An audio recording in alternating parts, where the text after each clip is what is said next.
Welcome back. This is Morning Barbados on a Monday. And before the break, I was telling you about what we will be talking about, but I forgot to tell you what the song of the day was. It was one of the Sweet Soca finalists, AC, How We Fetting. And we hope you had a little bit of fetting when we went to break. Now let's get back, calm down a little bit. Yeah, apparently people are thinking that I'm sweating. I'm not sweating. I'm just, I'm just too cool for this. That's just water running away from me. I'm not sweating. But let's say good morning and welcome to Senator the Honorable Maxine McClean, Minister of Foreign Affairs and Foreign Trade. She's in with us. Good morning, Senator. Good morning. How are you this morning? I am doing well. How are you doing? I'm doing all right. Thank All you. right. And His Excellency Robert Morris, Barbados Ambassador to CARICOM. Good morning, sir. How are you? Good morning to you. Good morning, Barbados. Good morning, sir. Long time no see. That is true. Good to see you. That is true. Always. And we are going to be speaking about the biennial Barbados Network Consultation, BNC. It's sometimes referred to as the Diaspora Conference. And it was in May this year that Senator Maxine McClean announced that all the plans were underway, and now we're going to check in on her now. That is July, and it's closer to find out what's happening. So, Senator McClean, are we ready for the conference? Well, we're getting ready. You're never ready until you've got I think, until the last second, because there are things you can tweak. But I think this is our fourth conference, and so we very much know what it is. We are finalizing participants, presenters, etc. So I think we're gonna certainly have an excellent fourth biennial diaspora conference. As you said, Barbados Network Consultation 2016 promises to do a lot to bring Barbadians together. Of course, this came out of the vision of the the late Prime Minister, who himself, I suppose one could say, was of the diaspora. Yes. So tell us the importance of this and what was his vision for this, for those who may not know. As you correctly said, the late David Thompson, himself a child of the diaspora, having been born in England, would have identified the need to bring Barbadians together, to engage Barbadians in the diaspora. And he saw this as a strategy to strengthen the bonds between Barbadians at home and Barbadians abroad.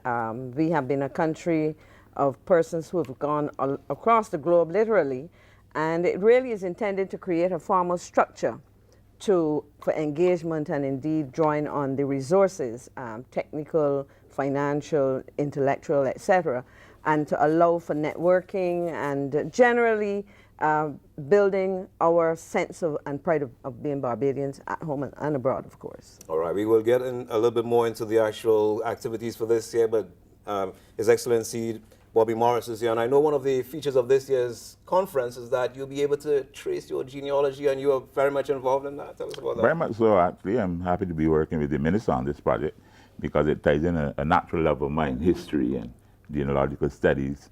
So we're going to be running what is known as the Genealogy Marketplace. And that tells you what the focus is. It is really a service. It is a good that we're producing, and we want to encourage persons to become passionate, first of all, of discovering who they are and where they came from, their roots. Right. And in doing that, that can become a business because there are people who are expert at helping you to trace your roots. And we're therefore encouraging persons to see it as a marketplace where you can come and you can make arrangements to study about your origins, your family origins. And as you know, that multiplies. Your fathers, grandfathers, great-grandfathers, etc. So several names are engaged. And one of the important things is, where did you get that name? You call yourself Morris or you call yourself McClean or whatever. Where did the name come from? And that's part of the interest that we'll be pursuing.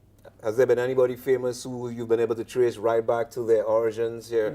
We have done several. For instance, the first great Premier of Barbados, Sir Grantley Adams. People tend to think about his father and even his grandfather, but we've gone right back to Adams Castle, to the first man who came off that plantation. Right. So that's one, and there's several others. But we're going to be having a focused discussion based on two presenters. I'll probably talk about that a little more after the minister gets into her major discussion. And those presentations are going to be by Professor Pedro Welch and Mr. Martin Cox. So I'll talk about that later. All right, so let's jump right into the conference. When is it taking place this year? Okay, the conference runs from the 3rd to the 5th of August, and I would want to highlight the theme. it is one nation, one family. That is what I describe as the umbrella part of the theme, because that will run for any conference. And of course, as you know, we're celebrating our 50th anniversary. Right. So it's one nation, one family, celebrating 50 years of independence, shaping global citizens. And I think that that is critical, because you asked about persons who would have been famous persons and so on. Ambassador Morris mentioned Grantley Adams, who is in Barbados, and we know, but if you look across the globe, if you go to Liberia, for example, you'll find that one of the early presidents, President Barclay, was actually born in Barbados. And then, of course, his nephew, who would have been born in Liberia, became a second Barclay president, so we have long ties with them. So the conference really is about ensuring that Barbados appreciates that we function in a globalized world, and we therefore have to be able, as citizens, whether here or abroad, be able to compete. And in terms of that concept, therefore, and that theme, a heavy part of the conference will be on our young people. We talk about genealogy. We need to understand how we got our name, where we came from, what we eat, because that's part of our genealogy as well, why we cook the way we do, why we do some of the things we do. But we also have to look forward.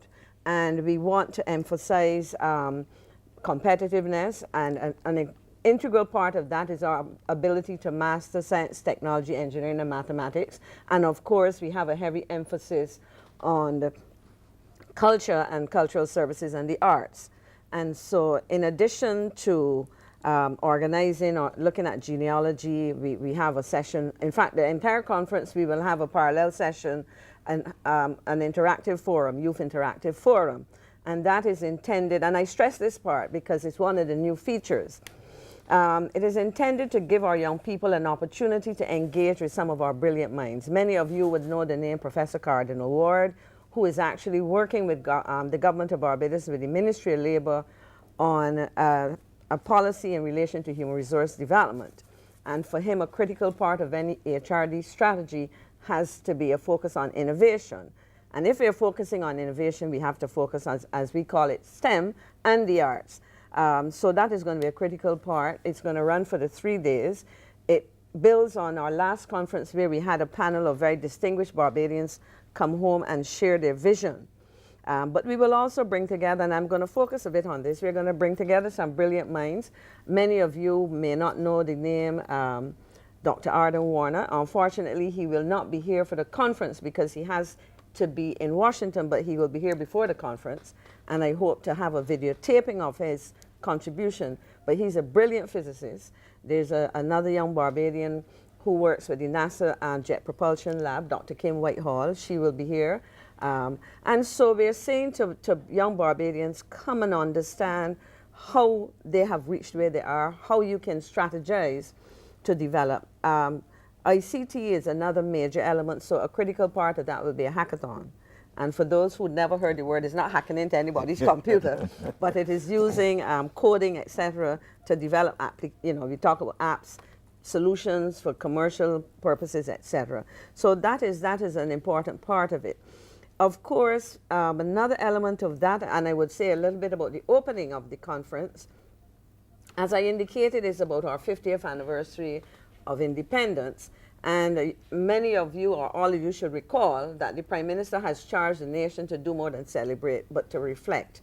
And so our opening ceremony, in addition to having the Prime Minister deliver a feature address, will start with a session which is intended to get Barbadians to feel good about being a Barbadian, to reflect. And so we would see the voices and the images of our elderly, of our youth, of successful Barbadians. And that helps to remind us of who we are. And it allows us then to go into a short interaction with the Prime Minister and a select group of cabinet. This was part of a feature, but we've put it at the beginning because it kind of sets the stage for the issues that we want to look at. Of course, because we are attracting many Barbadians from overseas as well, we want them to address some of the issues. An important one that we believe should be put on the table, and I feel very strongly about this, is the need to look at creating opportunities to invest. We talk about innovation. Our young people may want to innovate, but they come up with brilliant ideas. Those ideas need to be financed. So we will explore, some options for creating a venture fund or some of the others. And again, I have been engaging a number of very successful Barbadians overseas as well as here who are very versed in the area of finance, capital, raising capital, etc. So it's really going to be a very dynamic and engaging 3 days. And of course, at the end of it, the Barbadians who are on, I would say, in the Florida area, Mr. Henderson Griffith, who has been working very hard in Tampa, they will be sponsoring and coordinating the Bajan night, which allows us to party. Must have a party. Yes, we must. All right. So I like the theme, especially the part about the global outlook, because some people might say, well, it's a little bit of a nationalistic feel to be talking about Beijing, especially in these times where you have a lot of things happening, people expressing one view or the other about pulling out of unions and getting into unions and that sort of thing. But it's not just about nationalism, it's about pride in yourself, but how you could also affect the rest of the world, isn't it? Yes, it certainly is. And when we talk about our diaspora, if we look at Barbados, we can indeed recognize that Barbados has made a significant contribution to the development of the region. You will find descendants in the region, the hemisphere, and indeed the world. You asked about famous Barbadians. Many people will be looking at Hillary Clinton. No, but before Hillary Clinton was Shirley Chisholm. Shirley Chisholm, a black American of Barbadian ancestry. She went to school in Christchurch. Her sister still lives in Barbados. So when we look around, in fact, there's another area in which we've been trying to mobilize our diaspora because we've had participants previously from Cuba and Panama. It is not well known that between 1907 and 1912, for example, Barbadians went to work in Brazil on the Madeira Railway, and our ambassador in Brazil has been working with some descendants of Brazil. Hopefully some may make it to the conference, but it is a process of building. So I think as we talk about Barbados, it really has an outreach to our Barbadian, as I said, it's the diaspora. So across the Caribbean, we have Barbadians and children of Barbadians, whether we go to the USA, North America, etc. But the key thing, as you said, is even though we are celebrating our nationality and our connections, we are saying we recognize that we live in a globalized world, and we need to be able to exist there and to prosper in that world. Right. Ambassador, the whole idea of exposing youngsters in Barbados to some of the people of Barbadian descent who have made it outside makes it more reachable and attainable to those who are here, doesn't it? Yeah, very much so. But again, shifting along the line of ethnicity, race, etc., a lot of people don't know that Camille, the wife of Prince Charles, has Bajan roots, going right back into Essex and Frears and Jones, etc. So when we talk about Barbadians, we're talking about our Barbadians. And clearly there's a room for genealogy where those persons who are here settled from England, they have a strong interest in their genealogy and they follow their people through the centuries. And we want to get our people doing the same. One of the disadvantages we have, of course, is because of the thing called slavery. There's a point at which we can't get past, and that is the greatest train robbery that ever occurred in terms of our movement or mobility. But for those young people who want to know who they are, where they came from, and what other persons they themselves have done, that's why we're bringing here together on the 5th of August.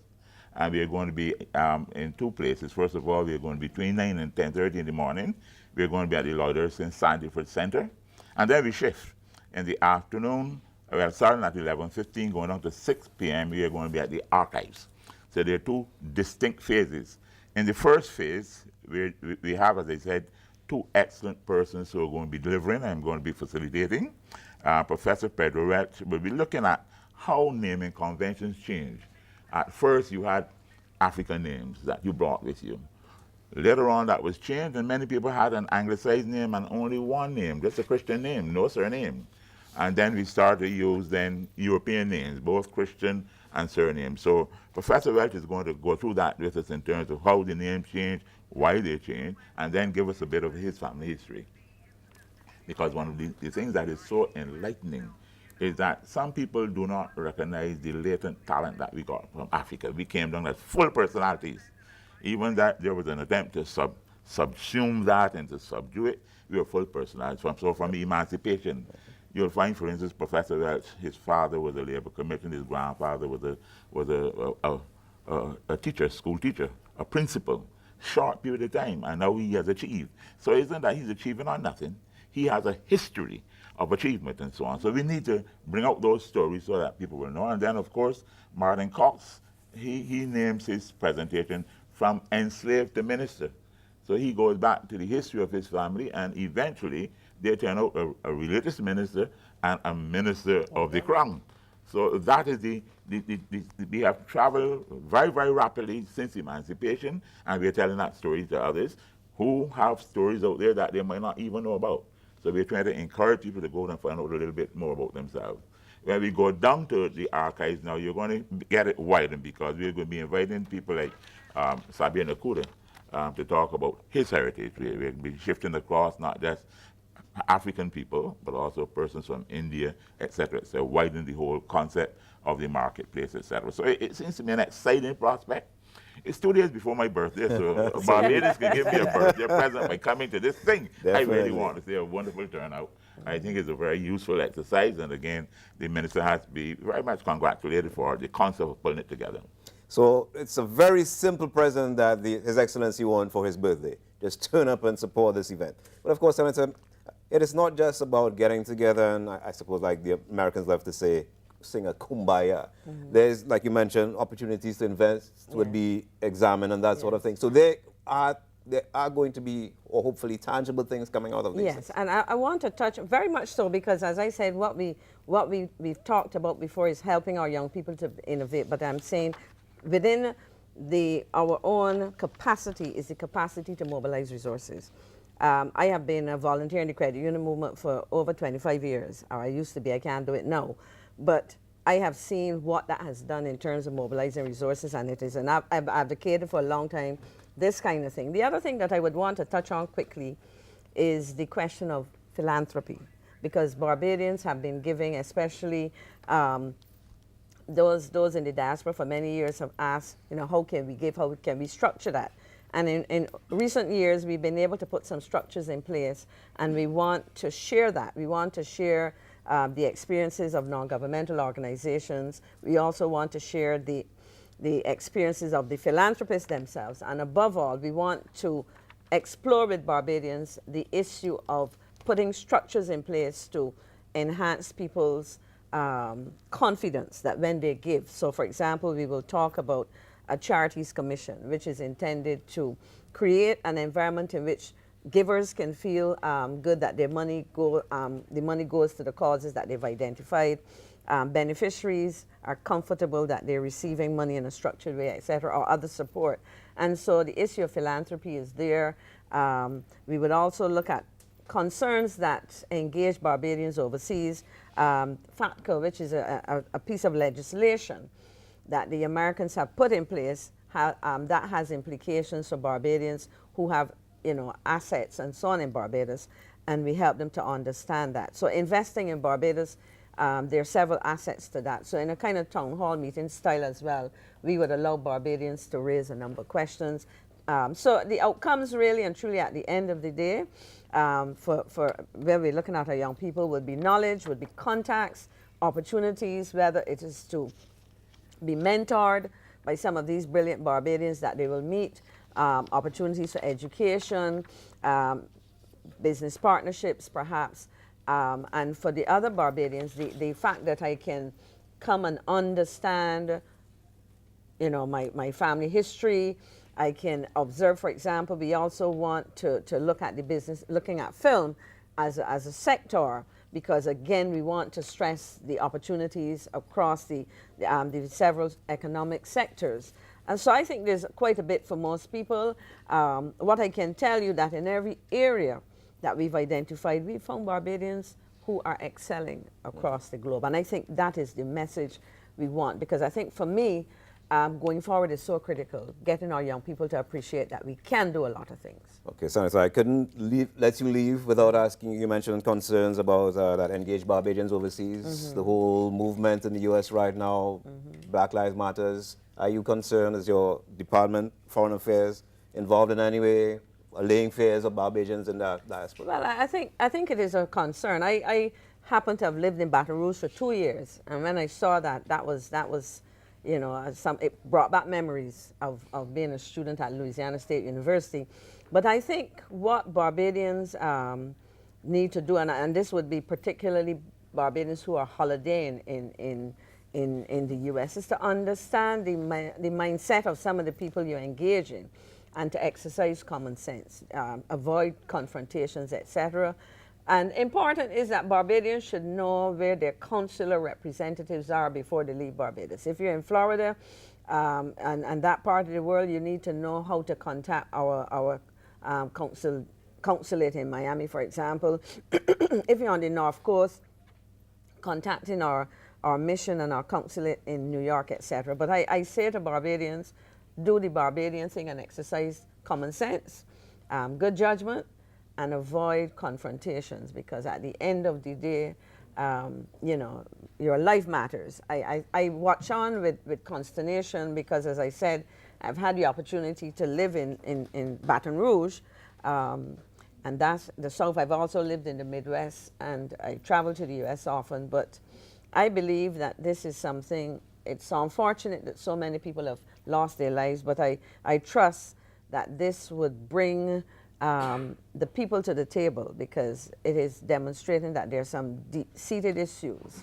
that need to be addressed in that country. Short answer, would we go as far as the Bahamas, and is your advisory, or just? I can't say that on my own. That would have to be a discussion first in my ministry, and then a recommendation to cabinet, or as that would have been issued. You know, tourism. There's a lot of travel between. Now, of course, I think people need to be advised. I mean, we have seen some advisories come out on a basis which I had to deal with, where there was, but then we were told it was not supposed to be a public advisory, but it made it the public, where people were talking about crop over. But Barbados is time safer, let me say that. And the kinds of issues that we've seen, thankfully we have not seen those kinds of things here.